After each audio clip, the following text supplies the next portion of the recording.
श्रीकृष्णाय ब्रह्मणे नमः।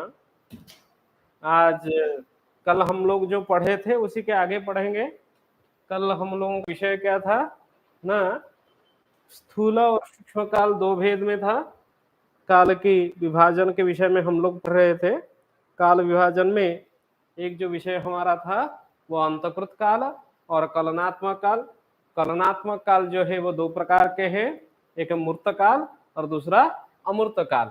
मूर्त काल किसको कहते हैं ना, प्राणादि ही कथितः मूर्तः त्रुट्याद्यो अमूर्त संज्ञकः षड्भिर प्राणैर्विनाडिष्यात् तत्षष्ट्या नाड़िका स्मृता। उसी प्रकार प्राण को अशुभी कहा जाता है। तो प्राणादि जो काल है वो मूर्त काल है, स्थूल काल है।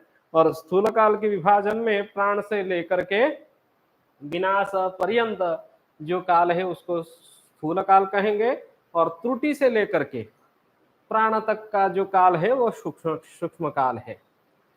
कल की कक्षा में हम लोग प्राण से लेकर के नक्षत्र अहोरात्र तक समझ लिए थे। नक्षत्र अहोरात्र कैसे, पहले तो प्राण क्या समझे थे ना, दस गुरु अक्षर उच्चारण काल जो है वो एक प्राण है, अर्थात सुस्थ मनुष्य श्वास प्रश्वास श्वास ग्रहण करना और प्रश्वास को त्याग करने के लिए जितना समय लेता है वो 4 सेकंड का होता है। वो 4 सेकंड क्या होता है, एक प्राण है।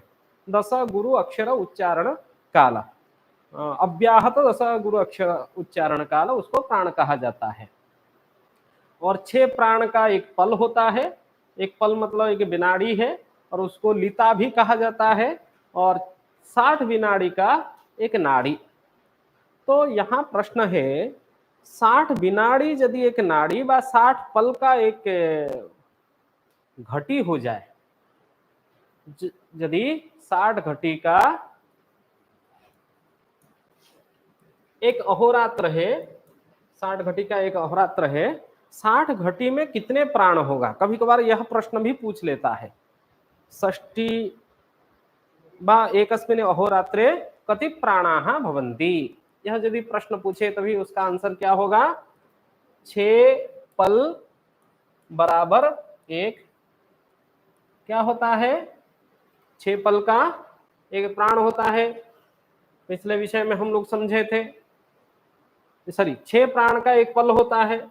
6 प्राण का एक यदि पल, तभी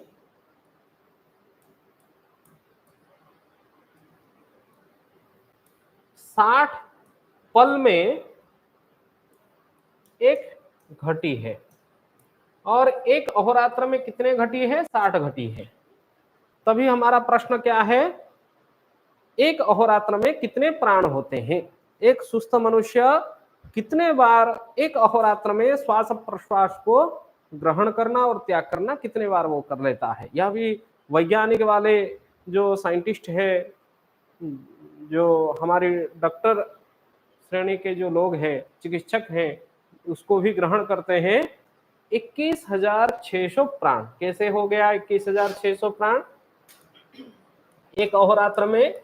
इसको देखिए, 6 प्राण का यदि एक पल हो गया है, 60 पल का एक घटी हो गया है, तभी 60 को 6 में गुणा करेंगे तो कितना होगा, 6 6 का 36, 360 प्राण बराबर एक घटी हो जाएगा। यदि 360 प्राण का एक घटी होगा, 60 घटी में एक अहोरात्र है। कितने घटी में एक अहोरात्र है? 60 घटी में एक अहोरात्र है, तभी 360 प्राण एक घटी। इसको 60 में गुणा करेंगे तो हमको ज्ञान हो जाएगा क्या, एक अहोरात्र में, क्योंकि 60 घटी है ना, एक घटी का मान जो है वो 360 प्राण हो गया। 60 में उसको गुना कर दीजिए तो कितना होगा, 21,600 प्राण बराबर एक अहोरात्र। तभी इसका आंसर ये हो जाएगा, 21,600 प्राण एक अहोरात्र मतलब 24 घंटे भी है। यहाँ घंटा मिनट सेकंड के हिसाब से भी हम लोग क्या कर सकते हैं, इसका ज्ञान कर सकते हैं। क्योंकि ढाई, जब एक पल में 6 प्राण होते हैं व 24 सेकंड होता है, क्योंकि 4 सेकंड का एक प्राण और 6 पल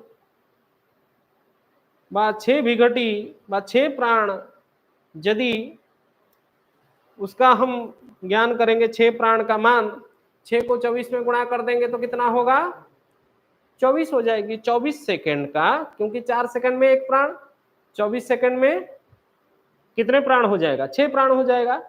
और 1 मिनट में 2.5 पल होगी। उसी तरह संपूर्ण 2.5 का गणित करेंगे तो 2.5 पल में क्या होगा, 1 आपका मिनट हो जाएगा। कितने मिनट है ना, 60 मिनट में क्या होता है, 1 घंटे होता है। यदि 60 मिनट में 1 घंटा है, तभी 2.5 हम लोग गुणा करेंगे तो 60 मिनट में कितने पल होंगे, उसका भी हम लोगों को ज्ञान हो जाएगा। इसी तरह और एक यहाँ विषय है, आगे थोड़ा सा देख लेते हैं। अभी हम लोगों को पता है क्या ना, एक अहोरात्र में, एकस्मिन् अहोरात्रे 60 घटी है। 60 घटी मतलब 24 घंटा। तभी 60 को 24 में भाग देंगे तो हम लोगों को 1 घंटे का मान पता चल जाएगा। 60 घटी बराबर 24 घंटे है। यदि 24 घंटे है, 60 में 24 भाग देंगे तो कितना होगा, 2.5 घटी हो जाएगी। तो 1 घंटे का मान जो है कितना होगा, 2.5 घटी हो जाएगा। यदि 1 घंटे 2.5 घटी हो गया, 2 घंटे का मान कितना हो गया, 2.5 प्लस 2.5 इक्वल टू 5 घटी। और इसी तरह 3 घंटे का मान कितना हो गया, उसमें 5 में 2.5 जोड़ देंगे तो 7 घटी 30 पल।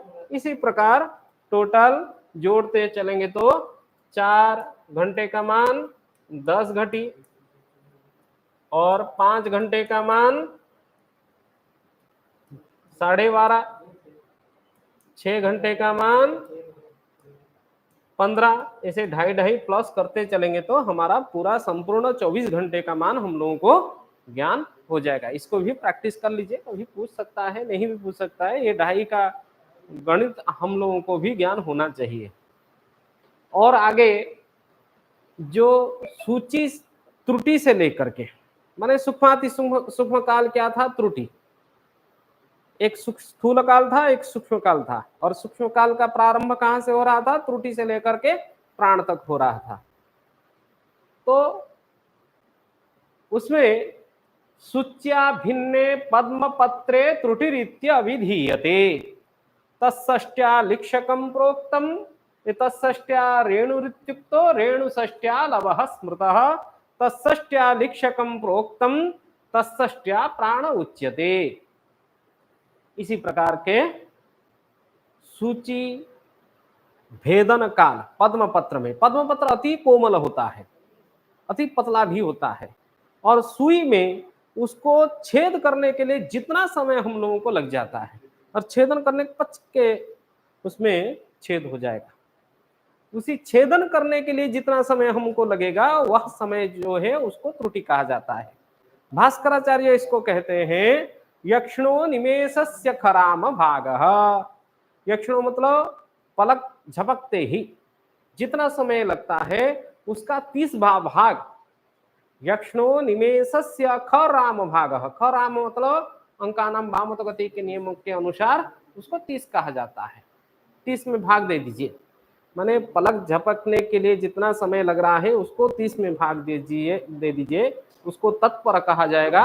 और तत्पर का शतभाग 100 भाग जो है उसको हम क्या कहेंगे, त्रुटि कहेंगे। तो त्रुटि का मान 2 प्रकार के अर्थ में है भास्कराचार्य के मत के अनुसार। एक है, और यहाँ क्या कह रहा है, सूच्या भिन्ने तद पद्मपत्रे त्रुटिरीत्य अभिधीयते। तत्षष्ट्या रेणुरिक्तो, तो 60 त्रुटि में क्या हो जाएगी, एक रेणु।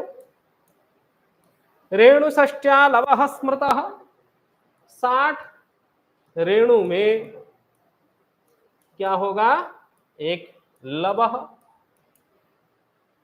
तत्षष्ट्या लिक्ष्यकम प्रोक्तम, 60 लव में क्या होगी, एक लिक्ष्यक। इसको भी सब नोट कर ले। तत्षष्ट्या प्राण उच्यते, और 60 लिक्ष्यक में क्या है, एक प्राण। तो ये सब त्रुटि से लेकर के प्राण तक जितने सारे अंकों का जो विभाजन है वो 60-60 में चल रहा है। इसलिए इसको भी, सूक्ष्म काल को भी हम लोगों को याद करना चाहिए।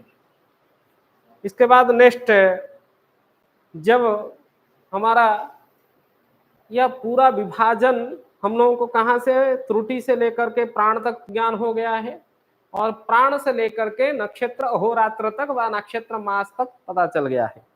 नक्षत्र अहोरात्र मतलब 60 घटिका होता है। नेक्स्ट, शुरुआत की जो काल है नवविध कालमान में, एक ब्रह्मम दिव्यम तथा पैत्रम जो क्रम है उसमें अंतिम कालखंड नक्षत्र अहोरात्र था। तो अभी हम लोग नक्षत्र से ऊपर चल रहे हैं। नक्षत्र अहोरात्र हम लोगों को समझ में आ गया, 60 घटिका एक नक्षत्र अहोरात्र होता है। भचक्र भ्रमणम में व नक्षत्र दिन मुच्यते, पिछले कक्षा में हम लोग समझे थे। नक्षत्र द्वयस्य उदयोः अंतर्वर्ती कालः नक्षत्र अहोरात्रम। नक्षत्र, दो नक्षत्र का उदय के अंतर्वर्ती काल, दो नक्षत्र मतलब भिन्न भिन्न नक्षत्र नहीं है, जिस नक्षत्र में उदय हो रहा है पुनः उसी नक्षत्र में उदय होने के लिए, नक्षत्र उदय होने के लिए जितना समय लग रहा है वो 24 घंटे का होता है, वह 60 घटिका होता है, उसको नक्षत्र अहोरात्र कहा जाता है। और 30 नक्षत्र अहोरात्र में एक नक्षत्र मास पिछले कक्षा में हम लोग समझे थे। अभी क्या हम लोगों को उसमें एक विषय था, इनोदयो अंतर्वर्ती कालः। श्लोक में हाँ, सावन अर्को दयिस तथा करके अंतिम श्लोक की अंतिम विषय था। इनः इत्युक्ते सूर्य, इनः सूर्य का दूसरा नाम है। इन द्वयो अंतर्वर्ती कालः सूर्योदयोयोः, माने दो सूर्योदय, सूर्योदयात सूर्योदयम यावत, दो सूर्योदय होना। आज सूर्योदय हुआ, अगले कल का जो सूर्योदय है तब तक, एक सूर्योदय से लेकर के दूसरे सूर्योदय तक जो कालखंड है उसको हम क्या कहेंगे ना, सावन दिन कहेंगे। अभी सावन दिन का परिभाषा क्या हो गया,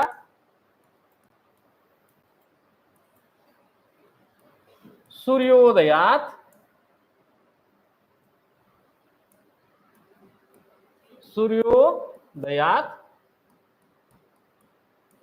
सूर्योदयम यावत।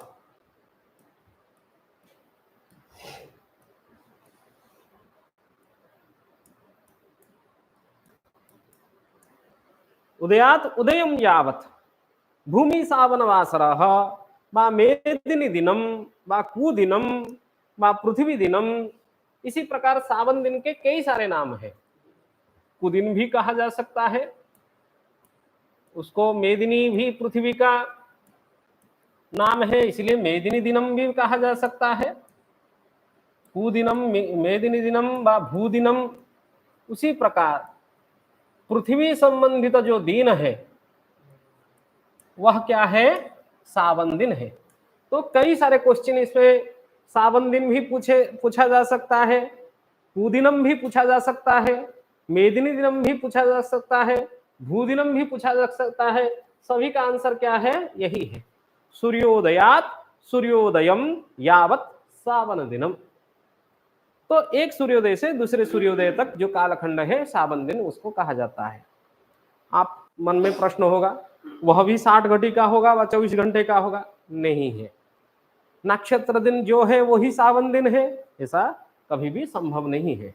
आज यदि सूर्योदय 5:25 में हो रहा है, कल की सूर्योदय आगे पीछे हो सकता है, 5:24 भी हो सकता है, 5:24 भी हो सकता है, थोड़ा कुछ आगे पीछे होगा कुछ समय का विभाग। इसीलिए सावन दिन हमेशा नक्षत्र दिन से कुछ सेकंड में कम होगा, घटेगा। इसीलिए हम लोगों को दो मान के विषय में पता चल गया है। एक तो 1 नंबर में हम लोगों को नक्षत्र दिन का ज्ञान हो गया है, और सेकंड में हम लोगों को किसका ज्ञान हो गया है ना, सावन दिन का ज्ञान हो गया है। हम अपने दैनंदिन जीवन में 4 व्यवहारिक मान के विषय में व्यवहार मान हमेशा यूज करते हैं, व्यवहार में लाते हैं। वो एक तो नक्षत्र दिन है, पता हम लोगों को चला लग गया है। उसके बाद तीसरा जो है वो चांद्र दिन है। क्या है? दिन से महीना होता है, 30 दिन का एक महीना होता है। 63 नक्षत्र दिनी ही एक नक्षत्र मासः, 63 सावन दिनी ही एक सावन मासः, 63 चंद्र दिनी ही एक चांद्रमासः, 63 सौर दिनी ही एक सौरमासः। ये सब उसी से 30 से महीना बन जाता है। हम लोगों को इस 4 व्यवहारिक मान के विषय में पहले ज्ञान कर लेना है। नक्षत्र, सावन, चांद्र, सौर। अभी यह श्लोक आप लोग नजर दीजिए, क्या लिखा हुआ है? ऐन्दव स्थिति भी तद्वत्। ऐन्दव इंदु संबंधित यह सह ऐन्दवः। तिथि भी तृतीया विभक्ति बहुवचन का प्रयोग है। तिथियों के द्वारा, तिथि द्वारा ऐन्दवः भवति। ऐन्दवः इत्युक्ते इंदु चंद्र संबंधित, इंदु इत्युक्ते चंद्र संबंधित, चंद्रमा से संबंधित जो कालखंड है वो तिथियों के द्वारा होता है। मतलब चांद्र दिन क्या है? तिथि, एक तिथि को एक चांद्र दिन कहा जाएगा। इसमें अभी प्रश्न आ गया है, हम तिथि किसको कहेंगे? तिथि का परिभाषा यह है, सूर्य चंद्रयोर गत्यंतरम तिथि। सूर्य चंद्रयोः गत्यंतरम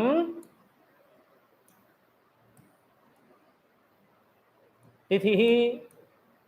तरी सूर्य और चंद्रमा का गति का अंतर को हम लोग क्या कहेंगे? तिथि कहेंगे। तभी मध्यम मान से प्रायः सूर्य एक दिन में 1 डिग्री गति करता है, जिसको हम सौर दिन कहेंगे, और चंद्रमा 13 डिग्री गति करता है। चंद्रमा के 13 डिग्री गति करना है और सूर्य का 1 डिग्री गति करना, उन दोनों को अंतर करेंगे तो 12 डिग्री हो जाएगी। 12 अंश का यदि एक तिथि का मान होगा, सूर्य और चंद्रमा का गति का अंतर 12 अंशात्मक है, और उसी 12 अंशात्मक गति के अंतर से एक तिथि का यदि हम लोग ज्ञान करेंगे, कितने तिथि होते हैं ना, 30 तिथि। 12 अंश को हम यदि 30 में गुणा करेंगे तभी 360 डिग्री, और संपूर्ण चक्र जो है वो कितने का होता है? 360 डिग्री का संपूर्ण वृत्त का मान। तो पूरा एक चक्र व एक सर्कल को भोग करने के लिए, 30 तिथि को भोग करने के लिए 360 डिग्री को हम लोगों को भोग करना पड़ेगा। और एक महीना में, एक चांद्रमास में 2 पक्ष होते हैं। एक चांद्रमास में कितने पक्ष हैं? पक्ष द्वयम, 2 पक्ष होंगे तो एक शुक्ल पक्ष और अपर जो है वह क्या है? कृष्ण पक्ष है। शुक्ल कृष्ण पक्ष करके 2 पक्ष हो गए हैं, और शुक्ल पक्ष में भी 15 तिथि और कृष्ण पक्ष में भी 15। इन दोनों को 15-15 मिला देंगे तो टोटल 30 तिथि हो जाएंगे। और एक तिथि का मान यदि 12 अंश हो रहा है, एक चांद्रमास में यदि 30 तिथि हो रहे हैं, तभी चांद्रमास का प्रारंभ कहां से हो रहा है, यह भी मन में प्रश्न होगा। अमांतात अमांतम चांद्रमासः, उसमें परिभाषा क्या हम लोगों को लिखना पड़ेगा ना, अमांतात अमांतम चांद्रमासः। अमावस्या के अंतिम काल से लेकर के पुनः जो अमावस्या के अंतिम काल तक जो कालखंड है, उसको हम क्या कहेंगे ना, एक चांद्रमास कहेंगे। अमावस्या का अंतिम मतलब शुक्ल पक्ष प्रतिपदा के प्रारंभ कालखंड है। यहां फिर से दो प्रकार के प्रश्न है। कुछ उत्तर भारत के जो लोग हैं वो पूर्णिमांत काल को मानते हैं चांद्रमास के लिए, और दक्षिण भारतीय जो परंपरा है वो अमांत काल को चांद्रमास में ग्रहण करते हैं। तभी अभी हमारा मन में प्रश्न क्या है, हम किसको ग्रहण करें? हम लोगों को अमांत काल को ग्रहण करके चांद्रमास को समझना चाहिए। यदि प्रश्न उस तरह आए, उत्तर भारत में चांद्रमास किससे ग्रहण होता है, अमांत से व पूर्णिमांत से, तभी हम लोगों को पूर्णिमांत लिखना पड़ेगा। दक्षिण भारत में किस मत से ग्रहण योग्य है, तभी हमको वहां अमांत काल से चांद्रमास को ग्रहण किया जा रहा है, ऐसा लिखना पड़ेगा। यदि शास्त्रीय विधि से चांद्रमास किस मत से ग्रहण है, अमांत से व पूर्णिमांत से, तभी वहां पे आंसर क्या होगा, अमांत से। अमांतात अमांतम चंद्रमासः।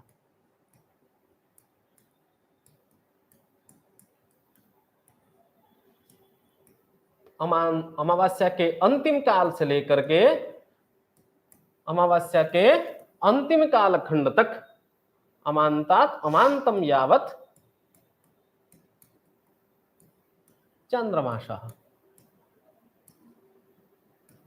तो एक चंद्रमास में 2 पक्ष और एक पक्ष में 15 तिथि, 2 पक्ष में 30 तिथि।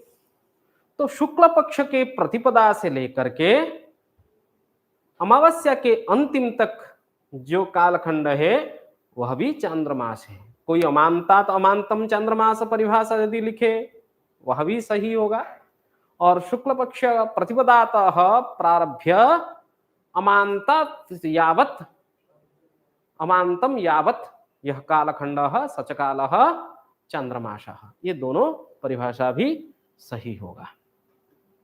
तो अभी ऐंदवः तिथि भी ही जो विषय है, तिथि के प्रारंभ जो है वो प्रतिपदा से हो रहा है, शुक्ल पक्ष के प्रतिपदा से हो रहा है। मतलब शुक्ल पक्ष के प्रतिपदा, शुक्ल प्रतिपदांते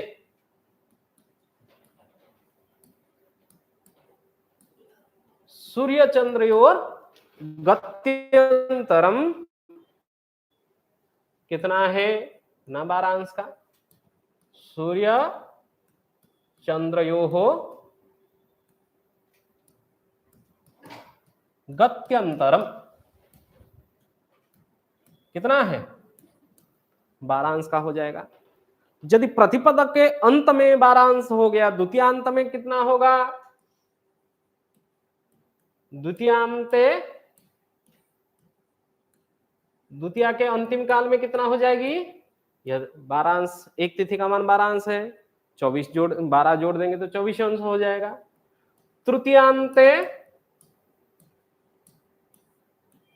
तृतीया के अंतिम काल में कितना होगा, 36 अंश हो जाएगा।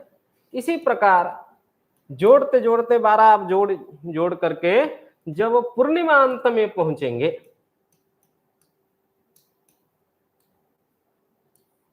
जोड़कर पूर्णिमा के शुक्ल पक्ष के जो 15वां तिथि होता है वो पूर्णिमा होता है। पूर्णिमा के अंतिम काल में कितना हो जाएगा, सूर्य और चंद्रमा का अंतर 180 अंश का हो जाएगा। यदि कोई राशि में पूछे तभी 180 अंश मतलब कितने राशि का अंतर है ना, 6 राशि का अंतर है। ठीक है, समझ में आ गया होगा। इसी प्रकार यदि कोई कृष्ण पक्ष के प्रतिपदांत में सूर्य चंद्र का गति का अंतर पूछा, कृष्ण पक्ष के प्रतिपदांत में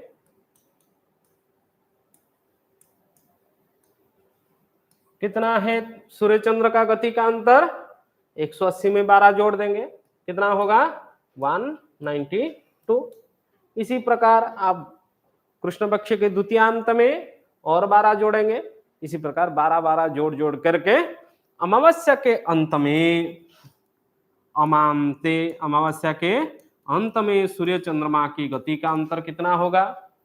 यहां थोड़ा सा संशय है। सूर्य से चंद्रमा की दूरी 360 डिग्री हो जाएगी। अरे 360 डिग्री मतलब शून्य अंश होता है। पूरा जब एक चक्र, यहां देखिए सूर्य से चंद्रमा की दूरी धीरे धीरे बढ़ती गई। सूर्य से चंद्रमा की दूरी, यहां यदि चंद्र हो जाए, ये यदि सूर्य इस बिंदु में है, चंद्रमा यहां पहुंचेगी तो सूर्य और चंद्रमा की दूरी कितना होगा? 90 अंश का हो जाएगा। और पूर्णिमांत में 180 डिग्री का चंद्रमा हो जाएगी। और यहां कितना होगा? 270 अंश का चंद्रमा हो जाएगा। और यहां जब चंद्रमा सूर्य इकट्ठा हो जाएंगे वो अमावस्या के अंतिम होगा। इसको दर्शांत कहा जाएगा। अमावस्या, अमावस्या का, अमा का अन्य नाम क्या है? दर्श है। तो दर्शांत अमांत दोनों अर्थ एक है। तो दर्शांत काल में अथवा अमांत काल में सूर्य चंद्रमा के अंतर 360 डिग्री, मतलब संपूर्ण चक्र चंद्रमा पूरा कर लेगा तो यहां कितना हो जाएगी? सूर्य चंद्रमा का अंतर अभाव हो जाएगा, मतलब शून्य अंश का हो जाएगा। इसलिए इसको अंतराभाव, कश्याम तिथौ बा कश्याम तिथौ अंते सूर्य चंद्रयोः अंतर अभाव भवति, यदि प्रश्न होगा उसको हम क्या कहेंगे? ना अमांते दर्शांते सूर्य चंद्रयोः अंतर अभाव भवति। ये हो गया चंद्रमास, तिथि और चंद्र दिन की परिभाषा। चंद्र दिन किसको कहते हैं? एक तिथि को एक चंद्रमास कहा जाता है। इसीलिए जो पिछले श्लोक था, श्लोक में हम लोग क्या समझे थे? अहिंदवः तिथिभिः तद्वत्। तद्वत् मतलब उसी के प्रकार, उसी प्रकार संक्रांत्या सौर उच्यते। संक्रांत्या तृतीया विभक्ति एक वचन है। संक्रांति के द्वारा सौर उच्यते, सौरमासः कथ्यते। संक्रांति से सौर दिन का व सौरमास का गणना किया जाता है। तो इसका अर्थ यह हुआ संक्रांतितः संक्रांतिम यावत् यह कालखंडः सच कालखंडः एकः सौरमासः। संक्रांत्यात् संक्रांतिम यावत् सौरमासः। आगे चलते हैं।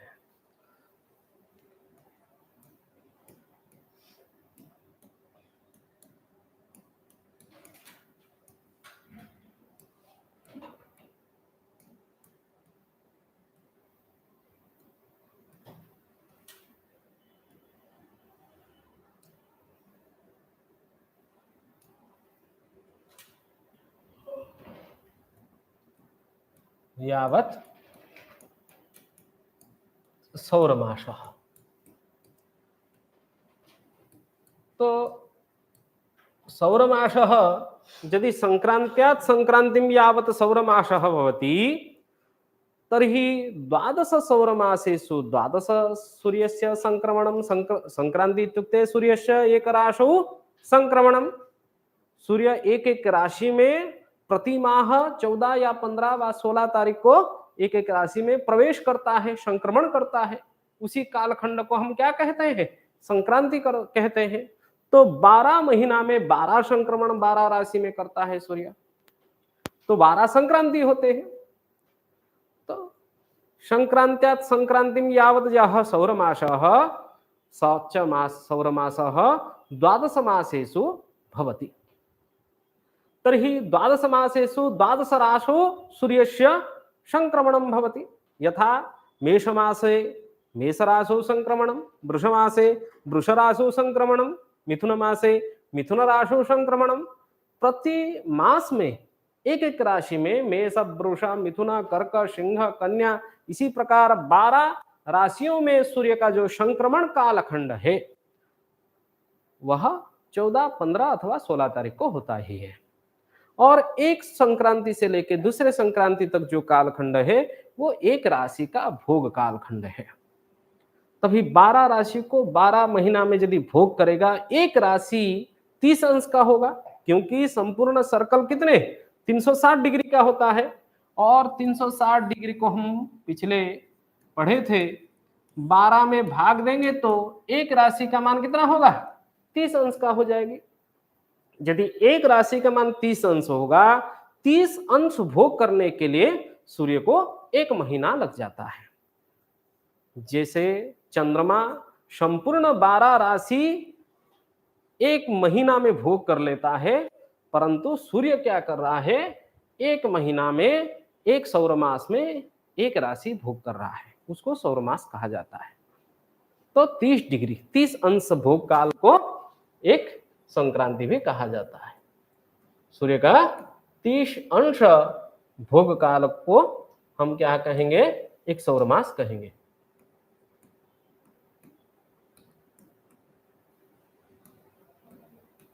यहां यह प्रश्न है, तो यदि सौरमास 30 अंश भोग काल को एक सौरमास कहेंगे, तभी एक अंश भोग काल को एक क्या कहेंगे, सूर्य का एक अंश जो भोग काल है उसको क्या कहेंगे, एक सौर दिन कहेंगे। सूर्यस्य एक अंश भोग कालः किमुच्यते, सौर दिनम उच्यते, तो उसको सौर दिन कहेंगे। 30 अंश भोग कालः एकः सौरमासः। 12 सौरमास में 12 सौरमासैः किं भवति, 30 दिनैः एकः मासः, 12 सौरमासैः एकं सौरवर्षम्।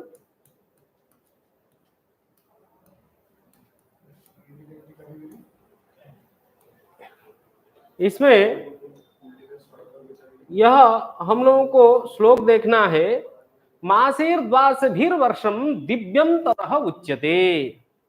12 मासैः एकं वर्षं भवति, 12 सौरमासैः एकं वर्षं भवति, दिव्यं ततः उच्यते। दिव्यम इत्युक्ते दिव्य दिनम। यहाँ पे फिर से प्रश्न है, दिव्यम देवासुराणम अहोरात्रम भवति दिव्यम।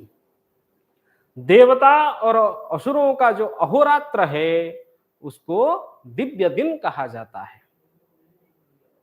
तो देवता कहाँ निवास कर रहे हैं, राक्षस कहाँ निवास कर रहे हैं, यदि यह प्रश्न है तो हम लोगों को ग्लोब के विषय में चिंतन करना पड़ेगा।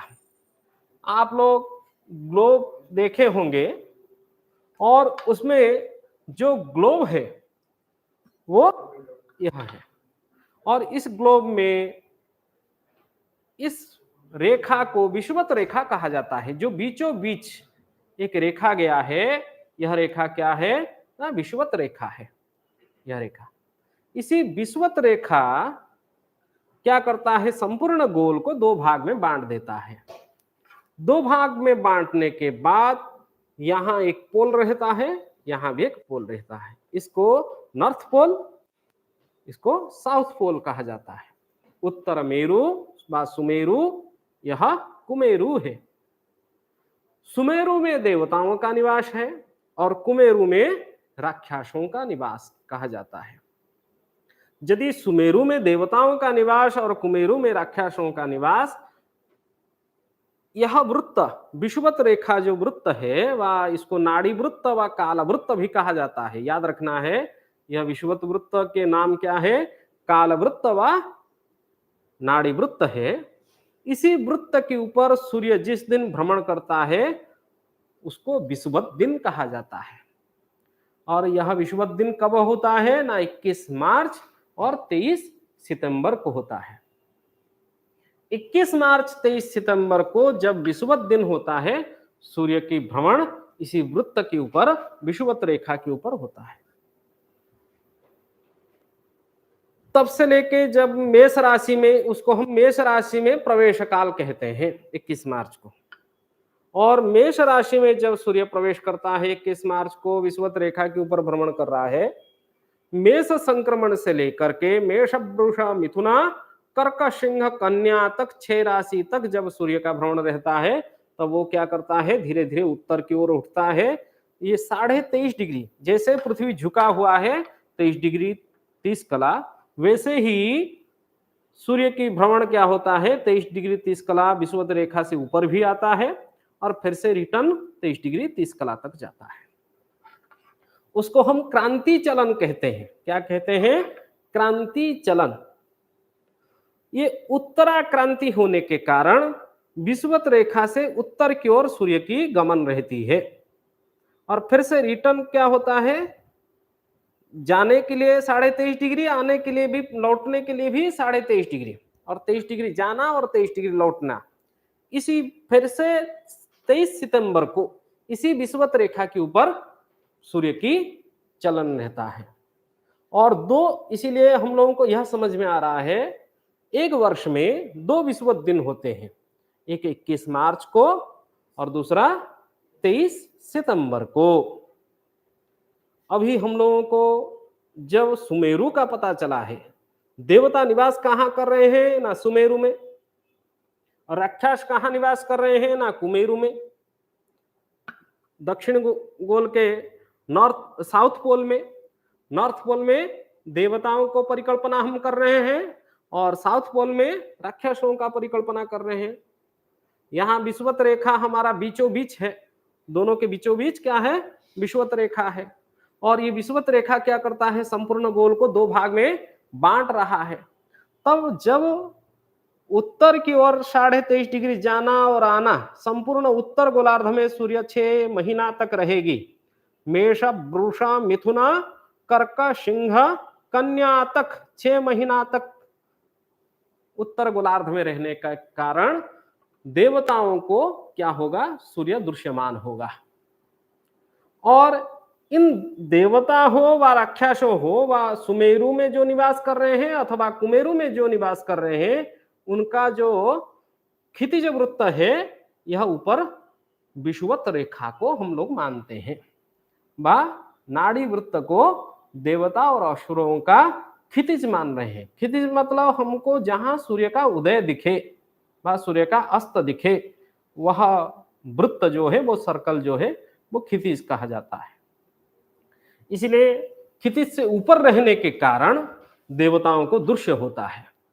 इसलिए 6 महीना तक देवताओं का दिन, जब देवताओं को दृश्य होगा तब राक्षसों को क्या होगा, अदृश्य होगा। इस कारण से 6 महीना मेषादि, मेष से लेकर के कन्या के अंत बिंदु तक, जब 6 महीना तक सूर्य उत्तर गोलार्ध में रहेगी, देवताओं को दिन और राक्षसों को रात्रि का अनुभव होगा। उसके बाद तुला से लेकर के, तुला, वृश्चिक, धनु, मकर, कुंभ, मीन 6 महीना तक दक्षिण गोलार्ध में जब सूर्य का भ्रमण रहेगा, नीचे की ओर दक्षिण गोलार्ध में जब रहेगा, तब देवताओं को सूर्य दृश्य, राक्षसों को सूर्य दृश्य होगा। लेकिन यहाँ तुलादि 6 राशियों में तब उनके लिए दिन होगा, परंतु देवताओं के लिए वह रात्रि होगा। इसलिए एक जो सौरवर्ष है, एक जो सौरवर्ष है, वो 6 महीना के देवासुरों का अहोरात्र होता है। इसी कारण से यहां दिव्यम तदह उच्यते। तद अह मतलब दिन होता है। एक सौरवर्ष जो है वो देवता और असुरों का एक अहोरात्र होता है। इसको भी नोट कर लीजिए। एक सौरवर्षम